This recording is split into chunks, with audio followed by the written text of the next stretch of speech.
Well,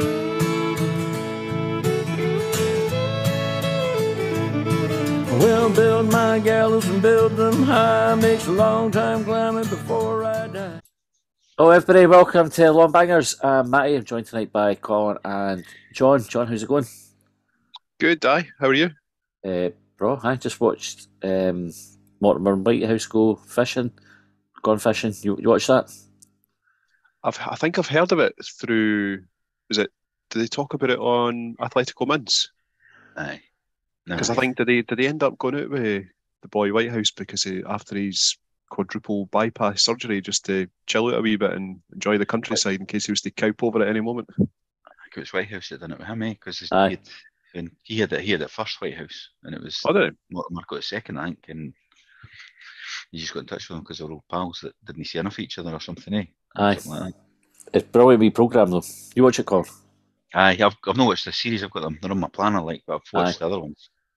Aye, very good. It's nice, just a relaxing thing to watch, and it's a wee change for the other stuff that's on the fucking telly now. How you doing anyway, Colin? All right, aye, not bad. Had no bad weekend, aye. Nice change to the weekend. Where difference it makes when Hibs win, especially a good win, no pun intended.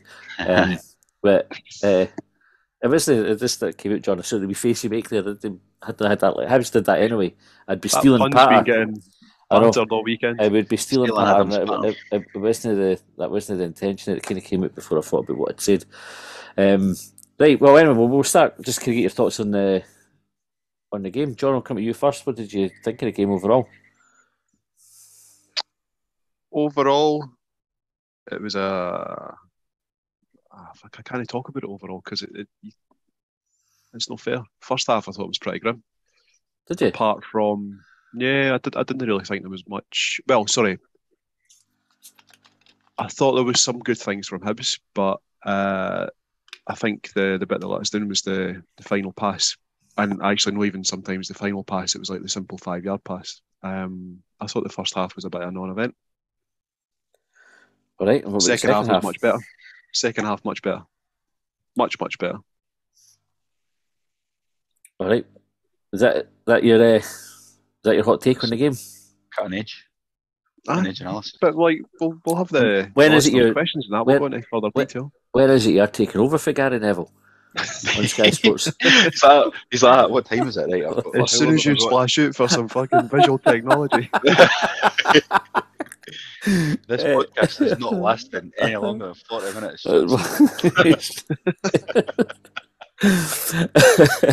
Colin, if you want to get into the talking points, then I'll just steal everyone's thunder. We'll go into the talking points when we get there. You're all right, John. I'm only messing with you. Colin, what about you? How did you find it? I enjoyed it. I said it last night on the Spaces though, already, I guess. But I enjoyed the game, even the first half. Even when we were losing, I didn't. I mean, I thought it was a bit lucky the goal. Like, rather than, like, at first I was like, what was the defence doing? And then I watched it back, and I did think at the time, I think he's just hit off the boy. Aye. I'm not convinced he was aiming at the goal. Like, I mean, it was almost like, was he flicking it on rather than scoring? You know what I mean? But I mean, well, even Calvin Charlton posting in 50.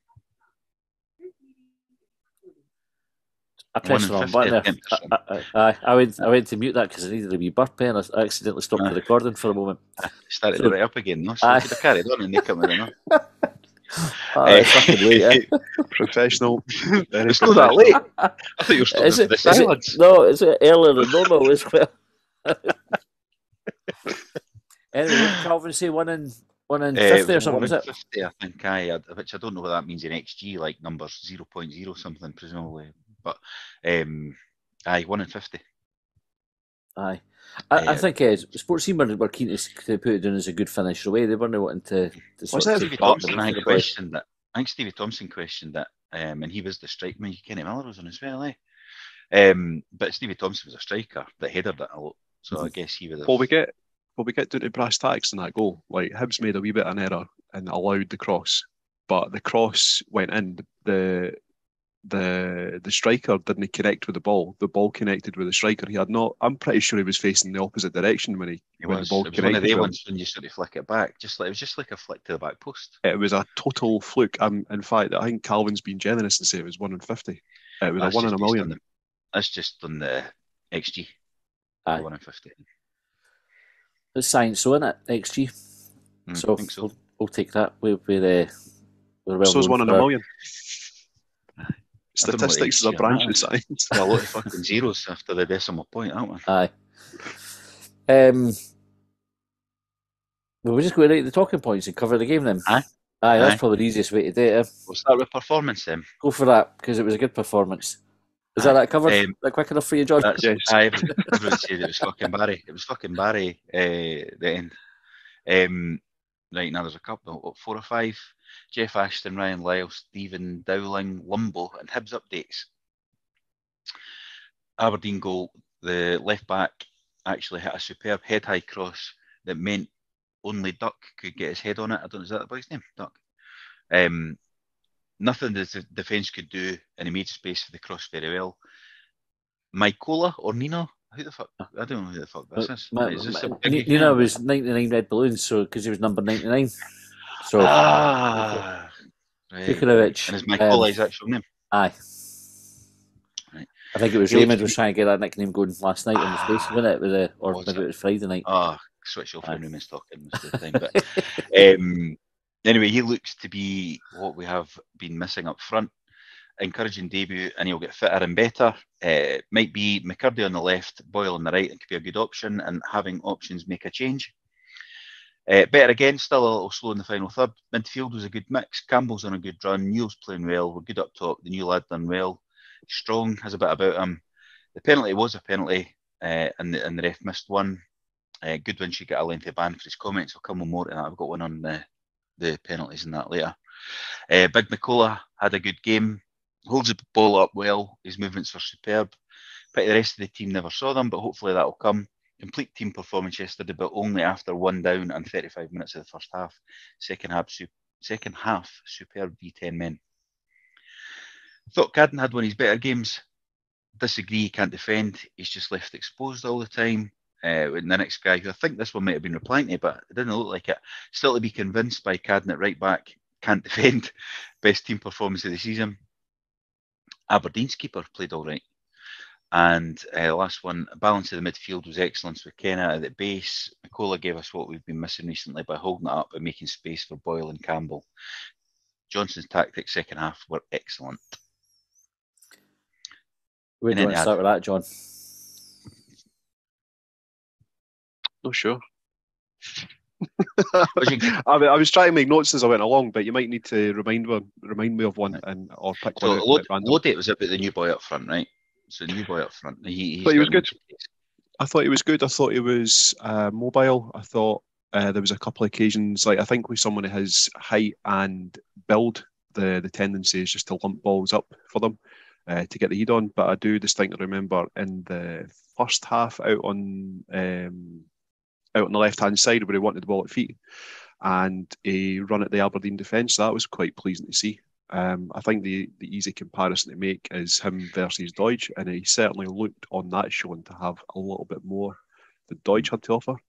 And obviously, like I'm sure we'll talk about the goals in more detail, but I thought his involvement in the third goal was excellent. Header.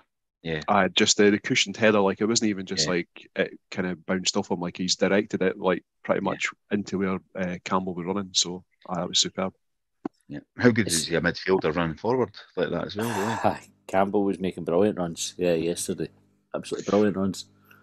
I think there was another. Just while you're talking about Campbell, I don't know if we're going to talk about him in more detail, but certainly when there was the first shout for the penalty for, I think it was Scales handball. While all the players were remonstrating with the referee, like demanding a penalty, Campbell was the one that ran off to go and get the corner sorted out. And I think that's something that easily goes overlooked, because like I've never seen a referee in that situation where he's not given a penalty suddenly bow to the opinion of the players. So let's just fucking go on with the game. Although that ref looked like Mighty on Saturday, he looked like one of those. Do you know what though? But you're saying that. I think the reason we've not got on at the penalty yet, but I think the reason we got the penalty, one of the reasons we got the penalty, was because we made such a fuss about not getting the penalty. Aye. The proper penalty that we should have got. think it was McCrory that came off with the handball, John, if I remember right. Oh, was it McCrory? Sorry. Rather than Scales. Scales ended up getting sent off. First half performance, an interesting one. So if we're talking on the subject of performance, because John, you mentioned you thought the first half was pretty grim. I think I put in the group chat, it was maybe about 5-10 minutes before half time, was that we didn't deserve to be going in behind. I thought we were miles the better team, and actually we were really forcing the play. I think we were talking about it on the spaces last night, that we looked yesterday like the team Lee Johnson said we were going to be, with that kind of on the front foot, attacking, a high tempo. And we did it in the first half. We struggled a wee bit to break them down. You look at some of the chances we missed. So Porto should have scored for the wee sort of ricochet on the corner. That might have been just after the penalty shout, actually, for the resulting corner. Where Hanlon gets called offside and the ball doesn't actually go in. But I think Porto shouldn't have been an option for Hanlon. He should have just lashed it in. But, that's what it is. He's a centre half, no centre forward. So you cut him a wee bit of slack there. It's interesting. You know how you were asking about stats earlier? Mm-hmm. I hope these are accurate. I took them straight for the transfer market website, and if the information's correct, I think Porteous is involved or has been involved in a Hibs goal, either scoring or assisting. Once in every 8 games that he's played on average. I can believe that. Pretty good for a defender. Aye.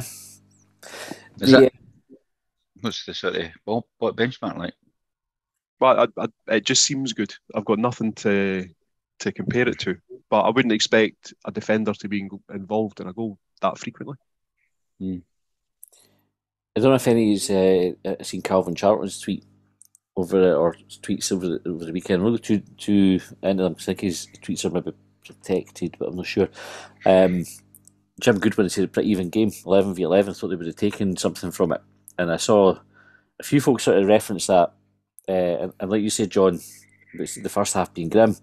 10 shots versus 2, well, it was 11v11. 5 of those chances of higher value than their 2. Porto with the only big chance, which was before Hanlon got called offside, and their goals a 1 in 50 header. That was what you were referencing earlier. Yeah. I think Hibs were by far and away the dominant team in that game. Aberdeen started brightly, but they didn't trouble us after that. Porto just put one over the bar. Yeah, they had. I only remember the goal and then one other chance where I don't think they even got on target. Like there was 2 of them at the back post waiting on a cross.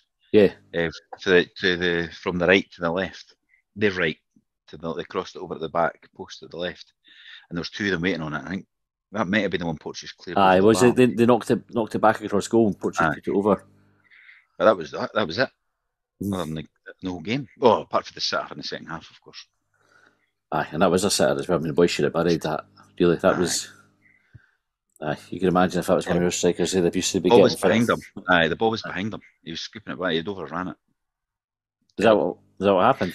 Aye, well, it looked like to me when he's seen it back, he's overran it and he's tried to then go back and scoop it back round rather than being behind it. And if he'd been running onto it, it's a tapping. Aye, it still was a tapping, but his body shape's all fucked because he's trying to reach around.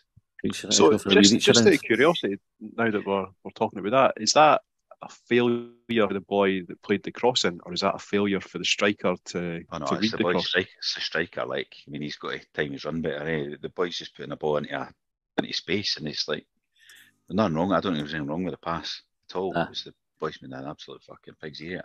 He's put it exactly where you would want it if you were a striker. Eh? That's exactly where you would want the ball to land. Yeah. I just thought it was a curious point because we've had that conversation about Cadden, but about Cadden's deliveries. That's where I can't decide because I always think that Cadden. I said that last night on the spaces. Cadden's like yesterday. Some of his crosses started looking a little better, but because there's a boy in the middle actually moving about. Well, do you know the big difference with Cadden for last season to this season? Is I was watching Doug was up early this morning night barking at me fucking 6:30. I got up, I went down the stairs and I chucked the game on to watch it back on Alapa. Is it Alapa? And particularly second half, but at times in the first half, we were getting 4 or 5 bodies into the box for crosses coming in. Last season we were getting 1. Like it would be Nisbet, or it would be Melkerson, or it would be Deutsch. That was it. And so Cadden's got one man to hit with all his crosses, and you've not really got a great, or you have to be like fucking David Beckham to be hitting them consistently for one person. But when you've got 4 or 5 hitting the box, you can put it in a good area, and you've got a good chance of somebody getting on the end of it. It was a huge difference for how we were playing. I think that maybe goes back to your earlier point about beginning to see the fruits of what Lee Johnson's trying to implement at Hibs, because he's definitely spoke about that before, and I've referenced it where he said like that he thinks it's a numbers game. Get bodies in the box, get deliveries into the box, score goals. Yeah, but it seems basic, doesn't it? But it definitely makes a difference. Hopefully the next step is the ball starts dropping for them, because there was a couple yesterday that you go, oh, he's went left and the ball's dropped right, or like, you know, it was like fucking hell. So once they start falling kindly, or once they start anticipating it maybe differently, it'll be a big difference, I think. And best performance of the season was there's a couple of mentions there, but would you agree with that? Aye, I would. It was the best stuff, even after the draws and the derbies and the derby and the Rangers game. But they were more. It was more. You were happy because you never got beat off of them, but also because it was last minute goals. Aye. Whereas this was actually just because we were a better team by a distance. Actually, I thought that's what I was so happy about. I thought the whole balance of the team, just everything from back to front. I think the only player I would have no given pass marks to would have been Ewan in that first half anyway. But over the course, I thought he struggled in the game. Aye. Funny, actually, I put a wee asterisk next to his name when we were talking about performance. I said Ewan ineffectual. I didn't really remember much of note from him, and I think that some of the things that happened in the first half, I think there was maybe 3 instances where Ewan's over on the right hand side and there's been balls, like I don't know the exact positioning because obviously it's up the other end of the pitch from where I was, but I think 3 balls to him in succession, he got no direction on them whatsoever. They just went straight into the Aberdeen end. Aye. And it was things like that were really beginning to frustrate me about Hibs' play first half. So Aberdeen, I don't think offered anything in the first half. I think my summary of the first half is mostly because we weren't as sharp as I thought we could have been, but got sharper in the second half. So definitely improved. You know, I agree with you on that. He looks like he's got started moving. That shot he hit for distance was decent. The keeper had to touch it to, well, presumably stop it going in. I'm not sure if it was going in, but it was close enough for the goal to think it was. But you came what he's like. I'm not saying he's like exactly like this, but he doesn't see the passes early enough because he's too busy trying to think about how to dribble it. Like it's like there was a few times, and it's not the first time he's done it, and you think, just pass the fucking thing. Aye. The it's an easy pass on. Yeah. And I mean, I get frustrated watching Malacia plays under 12s, under 14s football, and I get frustrated with that, and it's like that. It's like watching it going, there's a fucking easy ball, just fucking get it. Like, stop trying to do the trick shot. Like, just pass it. Yeah, they always say that the easiest thing, the easy ball, eh? That's what they always say. And it's like, I don't know if it's because he's lacking confidence. He's trying to do something special now rather than play the easy pass. But you think, just fucking roll it. Like, just roll it out. Even yesterday, there was one away to New End at the famous 5 end. And he was pushing about it on the byline. And like Chabraya or somebody was just up like 10 yards Aye. up. An easy wee roll up. There was nobody near him. Just give him it. He'll swing it in. And it did come there eventually. But it was like 2, 3, 4, 5 seconds after it should have been. Aye. I've been a big fan of Ewan so far, but that was the worst game he's had this season. No, I think he's trying to overdo it now. I think it's getting like to that. There was one of the ones, John, you were referencing there, but he headed the ball. I mean, he was maybe about 8 yards wide of the post when he headed it. But if he'd left it, the Aberdeen defenders has to deal with it. We probably would have got a corner at it. Aye, that was poor. I think Lee Johnson went mental. That was right out end. Yeah, so did we. Because it's like, he never even turned his head, eh? He just headed the shit. It's incredible. For a striker, for an attacking player. But well, you know what, he is showing flashes though. I'm not going to write him off yet. Yeah, totally. Maybe needs a goal and it'll maybe stop him trying to overdo it, which I think is fair he is at the moment. We'll go back to my goaler, and we've got McCurdy available for the next game. Somebody suggested maybe McCurdy on the left, Boyle on the right, with the big man through the middle. That might be the way to go. It's some options we've got now there, because you saw Tavares coming on and Bojan came on. Bojan I thought was a wee bit unlucky not to win a penalty when he was sort of chasing the boy down. But the second half, for the guy landed on the ball and pulled it in and got a free kick. But I don't think it was Bojan. It was Bojan that was up sort of putting the pressure on him. Right. And Tavares didn't do too much when he came on, but I think he contributed. I was a wee word for the referee not getting it and just getting because he hadn't blown for a free kick until the boy gave them the free kick. It was like, well, he's claimed that a better game, eh? There was wee things like that the referee was doing all the time. He gave a foul against Newell. I think that was in the second half as well. Newell he won the ball, took the ball off the boy's toe, and went round the side of him, got a free kick for it. I was like, fuck it. I wasn't a fan of that referee at all. We had him at Livingston, and he was terrible there, and he wasn't any better.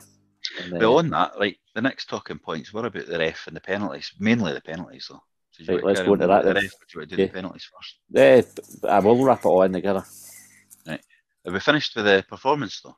Like, I think what we're saying is cracking performance, and we're starting to see Lee Johnston's side taking shape. Aye, yeah. And not, can I just say, I said it last night, but Campbell and Newell are probably the two first people, round about me certainly, at the West Upper, at the away end, that are first to get criticism. And I thought they were excellent. Again, they've been man of the match 2 weeks in a row between each other, obviously. Match winners in both the games, but yet they were still, in the first 20 minutes yesterday, the first guys that were getting picked on round about me. So hopefully they can just carry on and shut all these cunts up. But eventually, I don't know how much more, like how often they need to do it to shut them up, though, because it's not infrequent anymore. Well, Campbell's had the winner against St Johnstone, equaliser against Rangers, 2 goals yesterday against Aberdeen. They must be the top scorer this season.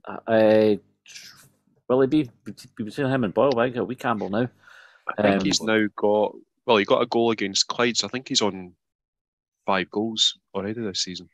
Even if you take the League Cup out and just say the league, you'll have 4, and Boyle will only have 3, 4, maybe. So he's our top scorer. If he's not top scorer, he's joint top scorer with Boyle.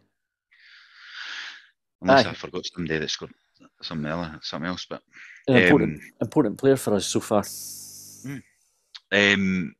Right, so the ref or penalties and/or penalties. Steve McDonough, William McCohen, and Mark Blythe.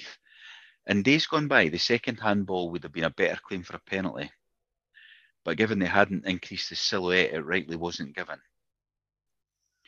This new rule makes the first handball a stonewall penalty, even though in the past it may have been viewed as soft. So the second one will be the one we're talking about with lying down, I think. Next one, penalty all day long. If it was another player, we wouldn't be having this discussion, as in Porteous. And lastly, just watched this morning, and if VAR was available, I don't think it would be a penalty. Porteous was pulling the lad's top to get in front of him, then used his arm round the back of his head to pull him down, so no penalty for me. So that's it, and I've got more on the media coverage and Goodwin's reaction to it after. So the VAR point, do you think the referee made a clear and obvious error with the penalty? That's where I was. That's when I was looking at them just half an hour before we came on. I thought, I don't think it would get overturned on the basis that it's not clear and obvious. However, I would also say we probably wouldn't get it if he hadn't given it either. VAR, because it's not. It's one of them that they go, the referee doesn't know it. And I tell you my opinion on it is, we got the penalty there, which we often don't get, or teams don't often get, because we didn't get the fucking stone wall one earlier on. And the players went mad about that.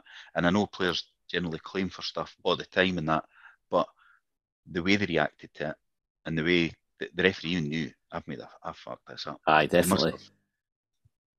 Definitely. Must have. What do you think, John, with the penalty? What was your view on the penalty? Correct decision, or we talked about on that penalty that was the one that was given? Yeah, the one that was given for the foul on Porteous. Obviously, being at the famous 5, I didn't have a proper view at the time, but I've watched it on the replay since, and I've seen like some of the screenshots, including the one that you tweeted, the Boyhood and Mirren. I copied that for somebody else, and then somebody saw the tweets following up. I was like, fuck's sake. So what was the Aberdeen player's name? Was it? I can't remember. Scales. It was Scales. I don't know what his first name was. I want to say it's John Scales. Fish. I think he played for Liverpool years ago. Tottenham. Corner coming in, Porteous, Scales are sort of, I wouldn't even call it jostling. Like, Porteous is trying to get the run on him. Porteous is trying to be physical to get beyond them so that he can attack the ball. And I think because of Porteous's movement, he, for want of a better word, outfoxes Scales. And by that point, like, because Porteous has got beyond them, if that was, if it was a striker, he'd be saying that's fucking great movement from the striker. And Scales has been left wanting, and he's clumsily brought him down.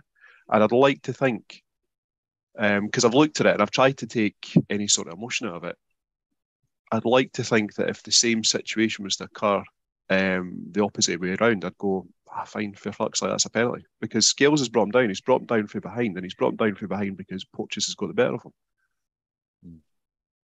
What about you, John? What was Colin? What was your view on it? It's right in front of me at the game, but that happens all the time, so I didn't really pay. Like, I didn't see all the bit before. I'm not watching the ball, to be quite honest, but I've seen it on the TV, and I've seen the stills. The stills show you the boys like rugby tackling them, but I guess it's a bit before it, and it's all that 6-1, half a dozen and other stuff, isn't it? Right. So they're both pulling jerseys. Porteous has been stronger, despite the defender being warned that Goodwin's told him before the game he's stronger than him and all that, and not to let him do it. He's still done it. And I think he definitely pulled him down. But then there is that one on the BBC when you see it, and he's got his fucking arm round the boy's head, then a headlock, and you think, So I'm not really sure. I think it was a penalty, but I don't know. I'm willing to be talked out of it. Like, if somebody knows the rules better than me. So I'm not going to say I ken the rules for it. But we've had the worst knocked back. Put that way, cup final against Celtic last year, 100% was a penalty. We put on Porteous again. We didn't get it, and that was worse than yesterday's one. Yeah. See, when you compare it with I know it's easy. Maybe it's easy comparison to make, perhaps, but the penalty against Rangers, like, nobody was talking about like the lack of contact there, and there was fucking like much more contact. It's night and day, isn't it? And nobody's got on Scales against the referee a decision to make. They've not gone. Say that. It's given the referee a decision to make. How was it a penalty for whatever the boy's name was, Cholak? Where there was next to no contact. Like, the only contact was like a touch on the hips, like fingertips on the hips, and that was it.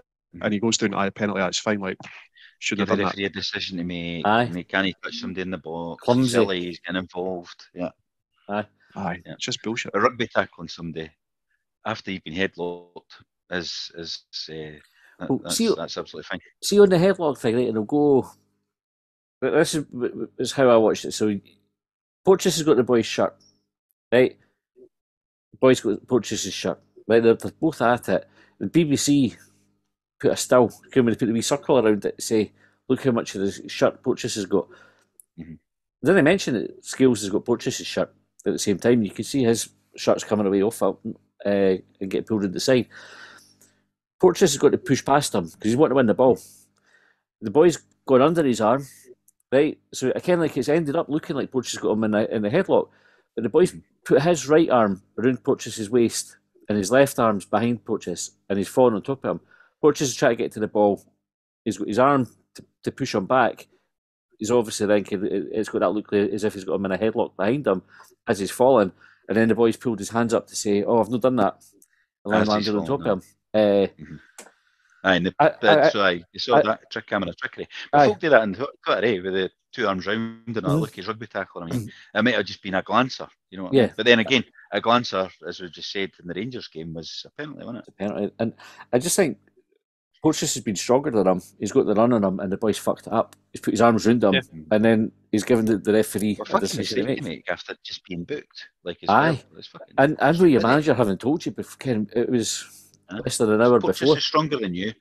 Then he lose him at a corner, get booked, and then go and fucking lose him at a corner and then tackle. Madness. If you're Aberdeen, you're going fucking. If it was us and that was Rocky or Hanlon, for example, they'd be getting fucking hammered by Hibs fans. But they've instead done this and spun it in a different direction. So I thought it was a penalty. I thought the handball one, the first one was stonewall. I mean, fucking, like you used to call them, the reaction for the players. You just know that. See when you talk about the reaction of the players, are you talking about the Hibs players and the Aberdeen players? Because I never actually thought about it afterwards. Because, like, pardon the pun, but were the Aberdeen players looking a bit sheepish? Well, Tory did. He can't. Like, his arms up, fucking way up behind him. You can't say that's no increase in. And as somebody said on Spaces last night, why was that a corner? Like, if I never hit off him. Aye. Like, because it's like clearly came off the Aberdeen player, right? It's not hit him, it's his fucking arm, which was like, well, arm's length away. His hand, sorry, that was arm's length away from his body. It's fucking mental that the ref of the corner. Like, what do you think it hit him? So maybe he thought it hit him in the t-shirt zone, maybe, because that happened when who was it? The t-shirt he did against us, the Hearts boy, Shanklin. That was the excuse he made that weekend. Aye, and then that wasn't a thing after that again. It was just a fucking handball. Fucking nonsense that they come up with to try and. No, but that is spoken about the t-shirt line. They speak about it in England all the time. I don't feel the same rules as England anymore. But it's frustrating. I'm always been one. I've come on to the media stuff, right? So we think it was a penalty, right? We don't think it would have got changed if it was VAR, right? Goodwin in media coverage, right? Jeff Ashton, Luke M, Jack Moffat, Tyler Freeman, STG. Bad losses ran, sports senior analysis are out of order. Porto's an up-and-coming young Scottish player in the international squad, deserved play. There is an agenda against them. Scales' first yellow could have been red, and they're saying it was just about a yellow. Mikey Stewart used to be respectful, now he's a total fud. Vendetta against Hibs, roster off a guy. With reference to the Goodwin Sour Grapes, he said in a couple of interviews that he spoke to the bargain hunt ref before the game to watch out for Porto, you know what he's like. Surely that's outrageous, trying to influence the ref. Am I being naive? Is this common practice? Yes, and yes, I would say that. Like, I think that's absolutely naive if you don't think they're trying to influence refs all the time. Why are the BBC so critical of Hibs every time we do something right? Apparently, we are either lucky or have had it given to us by poor officials. If someone from Hibs said what Goodwin did, they'd be fined and banned. It's unjust the way we are treated. And finally, what's happened to Mikey Stewart? Used to consider him a reasoned pundit, but since Jack Ross left Hibs, he's been critical at every opportunity. Last night, the worst yet, selectively pausing on certain bits of the penalty that suited his narrative, which is what you were alluding to there. Or not quite alluding to, actually fucking said. Aye. It's an interesting thing. So I watched sports. I haven't watched on Alpa. Watched the Hibs game on Sportscene after, because we had it on in the background when we were doing the Spaces last night, but I didn't listen to any of the punditry after it. So I thought, I'll go and have a listen to see what Mikey Stewart said. So the first question he gets asked is about, can you see like a style of play? I can't remember if that's. Aye, you know, it was that kind of patterns. And the pattern. He says no, and I thought it was clear. Like yesterday, if you watched that whole game, it was clear what we were doing. You move the ball quickly, you get it out wide, and you get the ball into the box. And we had runners off the ball. I thought the way that we played against Aberdeen, we showed against Hearts when we were chasing the game. We showed against Rangers when we were up against 9 men. We showed it against Kilmarnock when we were in control of the game. I think there's a very evident style of play emerging for the Hibs team. But then he criticises us for having too many strikers. Massive squad. Too many strikers. This is like the same folk who fucking slaughter us for the recruitment. That's weird, eh? Now we've got too many options, too many strikers, and that's going to be a problem for us. And there was just no credit. Like, no credit at all. I couldn't get my head around why we would be reluctant to say that was a great performance for Hibs. 3-1 to beat one of the contenders at the start of the season, one of the ones that widely tipped for third place. And we didn't just beat them, we hammered them, really. Do you know, it was like a comprehensive win. Have you seen it, John? No, it's strange. Sports saying that, I don't watch it. I was going to make an effort to try and watch it earlier, but I've not got a TV licence, and it would mean watching it illegally, so I didn't do it. And to be fair, like, I think I'm probably put off it by hearing some of the comments from folk that watch it before I've had a chance. I didn't mean I didn't mean put off like, oh fuck, they've turned me off to the entire programme, because I'm quite keen on hearing the words from the horse's mouth, as it were. But also, like that narrative that you're talking about. So like, I was laughing when Colin was describing the question, because I immediately got that Mikey Stewart song in my head. Oh, Mikey used to be respectful, but he's a total fad now. and it's true. Like, it seems to be. I think I mentioned that a few weeks ago when we were. In fact, no, it was at the start of the season when he was talking about. Oh, what was he talking about? He was talking about VR, and he was just having a total fucking bitch. But when it was implemented. Aye, and I think I mentioned at the time it was that I think they just go for, like, I don't think there's any real sort of like insight or analysis or punditry that they do. It's just to create drama to drive people to go and watch it, and that, I suppose that's another reason why I didn't go out my way to illegally watch iPlayer, because what am I actually going to learn from it? I'm just going to sit there and like spit and fume at the TV, and I can't be arsed for that. And I think one of the reasons that sports scene and the people that they have on have a dig at Hibs is because they would rather see Hibs struggle, because we've probably all seen the newspaper articles written by the ex-pros and the current pundits talking about how Hibs are a sleeping giant. Well, we've had a bit of a shite period recently, and I think it just suits them to talk about how Hibs are shit. Like, look at what they were saying about that, like the style of play. Like, there is definitely, like, it's no firing on all cylinders, but you can see it starting to happen. Like, one of the things I was frustrated about in the first half yesterday was some of the passing. So Porteous a couple of times tried to play a quick ball forward, and I can see that he was just basically almost trying to hit like a daisy cutter towards Martin Boyle, and it got intercepted. I didn't have too much problem with it being intercepted because they were trying to get the ball forward. That's the thing that I've mentioned in previous weeks, being like, I'm not seeing it. Another example was Kenna, when I think he'd been caught. He wasn't ball watching. He had the ball in possession at the time when he got shouldered off the ball. And I was like, fuck, like, I wonder if that's going to be the pattern for the game. But then actually afterwards, he's basically done it to one of the Aberdeen players. I don't know if it was the same guy, but it was one of the Aberdeen players. He gets the ball back, quickly moves it forward to Campbell. And that was when Scales got his first booking. So there's evidence there of the ball moving forward. And then this seasoned ex-professional bitch is on the TV telling folk, "Nah, I'm not seeing anything. And it's funny just as his well. opinion, isn't it? It's just an opinion. Aye, it's just opinion. There's no balance there. There's never any. It never seems to be two-way. It's interesting because I've got a recollection, Colin, you saying that Mikey Stewart used to be one of the ones that would talk up Hibs maybe about a year ago, probably when you first got involved with Longbangers, maybe even slightly longer. And I don't know why it is that it's gone full circle. It can't just be because of Jack Ross. Like, I'm not sure that there's any evidence that they're pals, that he's feeling, put out because his pal got emptied by Hibs. Well, he's got Dundee United to pick on now, so that could kind of blow the argument out of the water if the. But I mean, it's just, I don't know. I did think he was a good pundit, and I suppose it's just because I disagree with him now, and I think that's the thing here. It's like they're saying that one of the guys that messaged in, he used to be respectful. Well, maybe he still is being respectful. He just disagrees with what we say.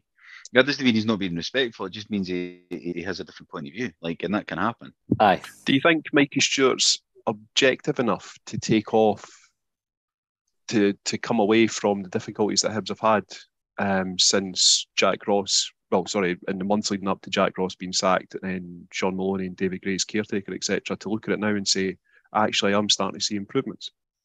I'm not sure. I'm going to say that I'm not sure that he is, because I think Mikey Stewart often becomes entrenched in a position, like with the VAR interview that I'm talking about.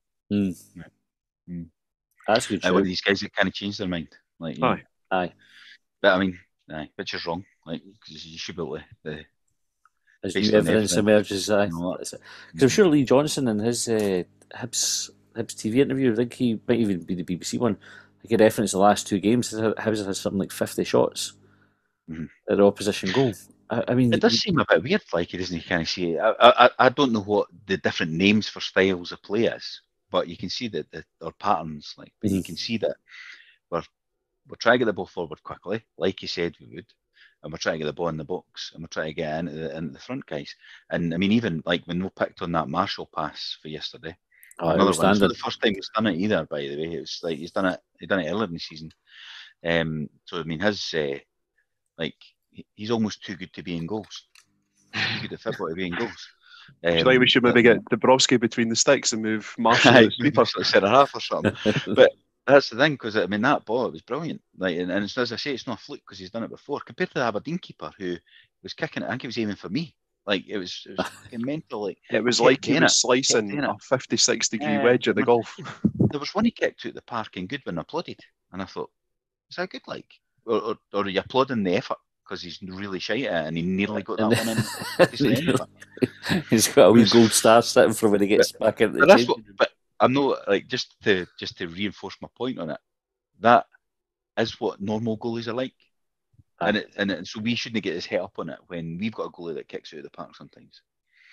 It's much better when you don't have a goalie like that, eh? Oh, aye, night and day. But I mean, it wasn't just that. I said this in Spaces Day. He was out pushing that defence forward because obviously he didn't think they were capable of keeping themselves high enough up the park, and he was out. Like if we talk about captain shouting at teams and all that as well, he was out proper bossing them about. Like he was up, he was fucking 40 yards out, trying to get them, pushing them up. Up the park, because I think so Porteous listening to him. It was quite impressive.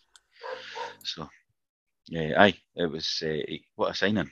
I just hope he can the rest of them can start to play and make as much an improvement at the team as he has.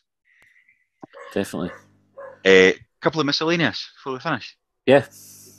Steve Bell and Ian T. Is there a bigger slaverer of pish in the Premiership, excluding Robbie Neilson, than Jim Goodwin? Struggling to find one after currently playing or managing, or can we include pundits as well? Because I'm excluding pundits because they're not in the Premiership. Right. Okay. So I'm taking it as a player or a manager probably, but possible player. Currently, not any that I'm aware of. I can't think of any.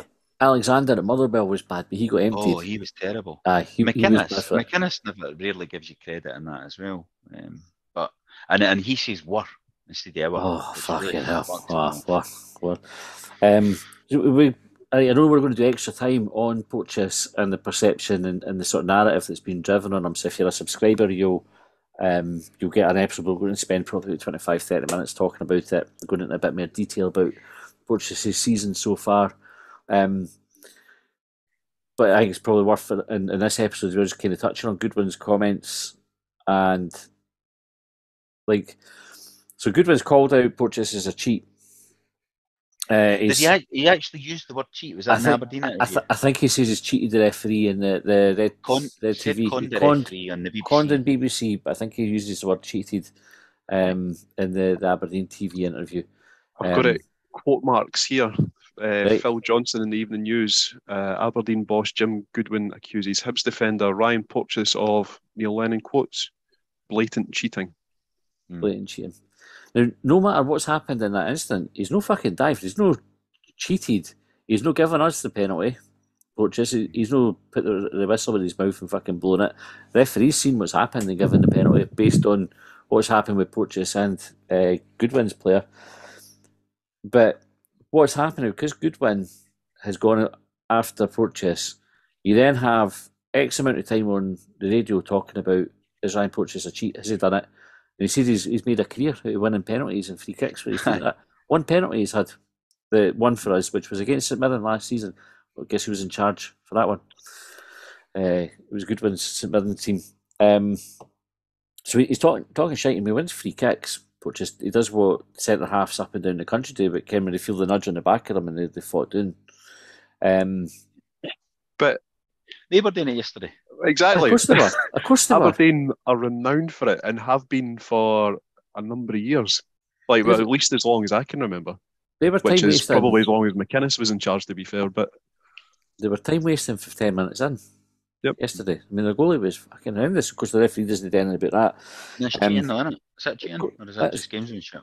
Well, I think Raymond, when I was speaking to him after the game, he was saying that he got his Alex Ferguson stopwatch out, and he said he counted it was from the ball going out to play and the Aberdeen goalkeeper getting it back into play. It was 1 minute and 40 seconds. I mentioned that on Spaces. You've watched no listen yet.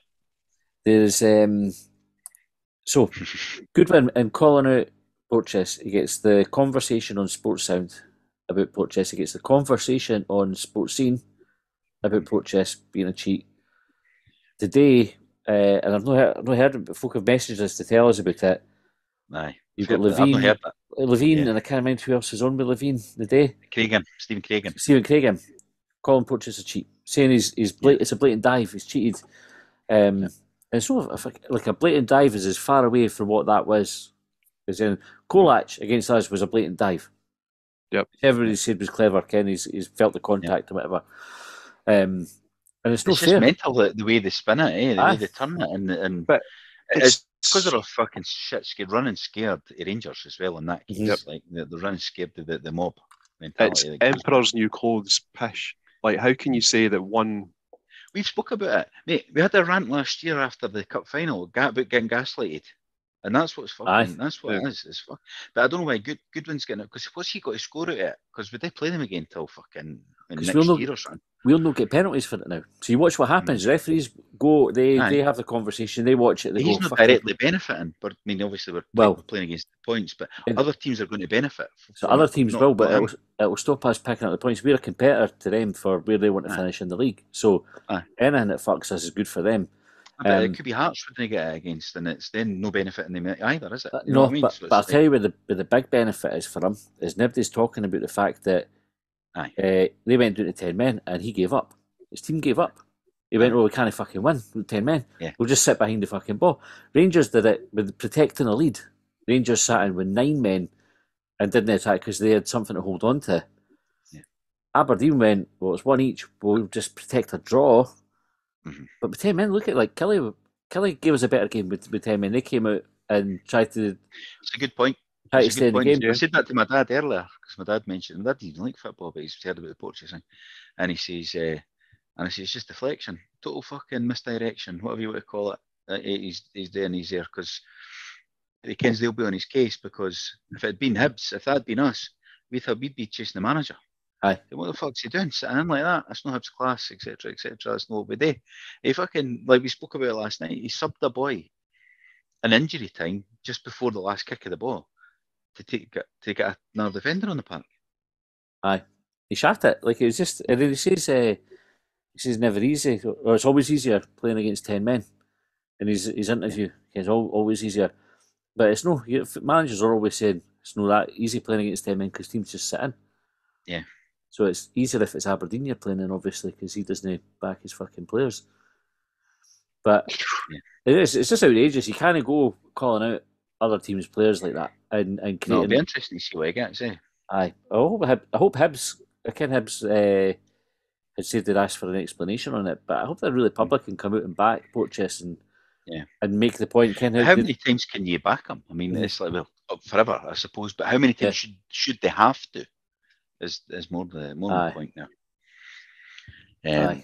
Because it's I've had to do it a couple of times already with how many red cards he's had, how many fucking successful tackles he's made, and all that stuff that they've already done.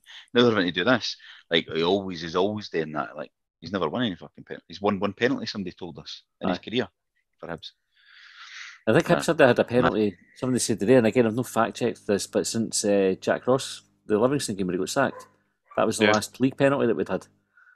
Is that right? So it's not even like we're running like we're no a team that's going fucking chucking ourselves doing left, right, and centre. Because they did mention it's Boyle. Boyle took the last. I think they said that in Sports Scene. They took the last one against Livingston. Yeah, it was the last time the first time we worked here. That just a bit landed by now. I don't know.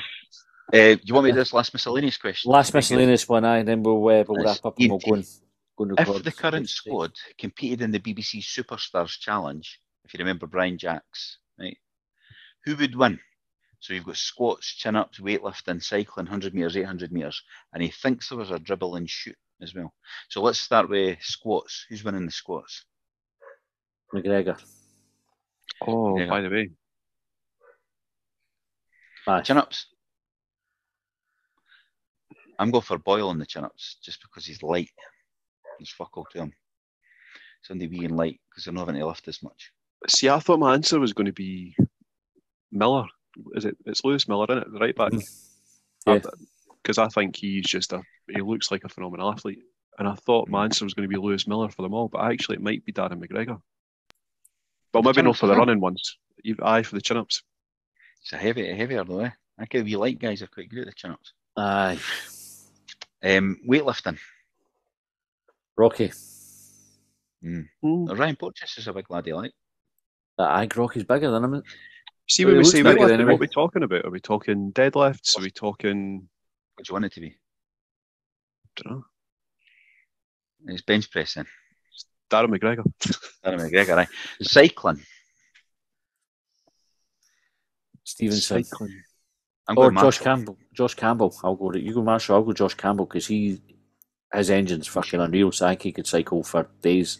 See, if it was in the velodrome, for another one. If it was in the velodrome, like in a sort of Chris Hoy style event, I think it would be Darren McGregor. He does go cycling, eh? He goes cycling. Oh, I mind we had the Barry on it. When Barry had a bike. 100 metres. It's got to be Boyle, eh? Aye. Well... Aye, it's Boyle. Ewan's got to have a shout. Aye, Ewan's quick, but I think Boyle's still got to... With 100 though, I don't know, like I've not seen Boyle do the length of the park. He's maybe one of the boys, electric over 50. But you maybe have somebody that's like a Josh Campbell that... Lewis Miller. Nah, there's nobody catching. Boyle could go from one end of the... We've seen it how many times he's picked up the ball in our 18, like Reggie or 18-yarder, and then taking it all the way up the pitch. Just Usain Bolt in the last 50. Aye, but backwards in that. Boyle's winning that hands down. Which is a shame way to run. I know, but he could probably still win like that. 800 metres. This is one for a Josh Campbell or a Joe Newell, I think. What about Chris Cadden? Cadden as well. The kind of midfield machine, I reckon. I'm not sure Newell's got the 800 metres in him. It's Cadden or Miller. But I bet you Newell covers as many yards as most players on that park. Centre midfield, it's the engine area, it's engine room, isn't it? I reckon the centre midfielders and your wing backs are your 800 metre boys. It's funny that none of us have mentioned Shabraya then. Like, I wonder where he would land. He'd be right. He's quite quick as well, but he doesn't have blistering pace. Newell never looks fast away. Like, he could probably cover it. I think Shabraya might be a squats guy. Aye, you see, Newell, and I don't care how this works out, because you're probably right, Colin. If you looked at his overall distance, it would be comparable with the other midfielders, and so his average speed must be about the same, because of the way that you work out average speed. But he never ever looks as fast as the other players. Like Campbell must run. Maybe not electric over. Aye, but they're maybe faster over 5 yards. But I bet I would think. I don't know. I've not seen the stats on running, but the midfield generally your runners, eh? They're up and down.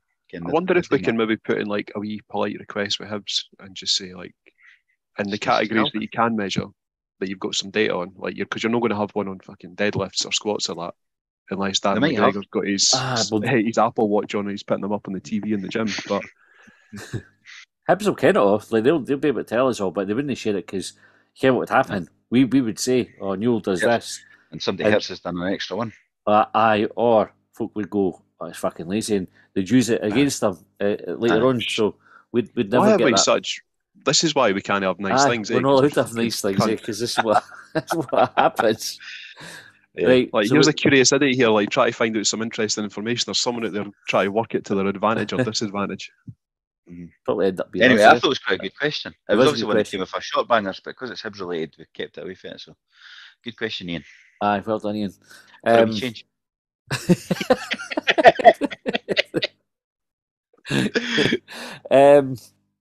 Right, well, we're kind of out of time for the night. So, who are we up against next? We've got an international break, and then I think it's Ross County on the first.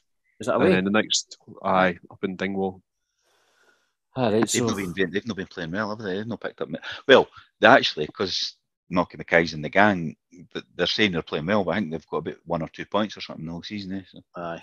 My dad ridiculed them last season for saying that, and then they were saying they'd get top 6 and we wouldn't, and I said a load of fucking shite, and then that's what happened there. So I'll keep quiet on that this time. But they fucked up. They didn't even get in Europe, and it was like fucking anybody could have got in Europe if you're in the top 6 last year. It was only one team, didn't they? Aye. Right, we've got tickets still available for the live show. Just look at our Twitter for details there. 28th October at Easter Road. You can subscribe if you want to hear more content. We're just about to talk about purchase in extra time. That's at longbangers.hubwave.net. If you follow the wee link on our Twitter profile, you can get there. And watch out for us on Twitter Spaces. Last night's one was probably the best one we've done so far. In fact, we've had a good few. The Short Bangers one last week was good. Last Thursday we had no games, so we just did a kind of bit of an impromptu Short Bangers, and Leon and Alex jumped on. It was a good crack. But last night's one, I think, with like 1,500, 1,600, something like that, joined in. And it's not just us that's talking, and we give views for anybody and everybody and anybody that wants to kind of share it. So jump on, come and have a chat with us about Longbangers, chat about the Hibs, whatever it is you want to talk about. We'll have a blather. In the meantime, thanks for listening, and before I go, changing rooms, they invited me along yesterday, and I meant to give them a wee shout out as well. So they do a drop in ahead of games, and they're looking to organise some more. So they had Guy, Dave, and Neil, who are sort of organising these on a voluntary basis. Great set of guys. I met a few really nice folk. Paul, if you're listening, it was lovely to meet you as well. Keep up the good work, etc. And I'd watch out for the Community Foundation updates for the Changing Room programme. It's well worth it for guys who are maybe need a bit of help with their mental health. Right, thanks for listening. We'll see you next time.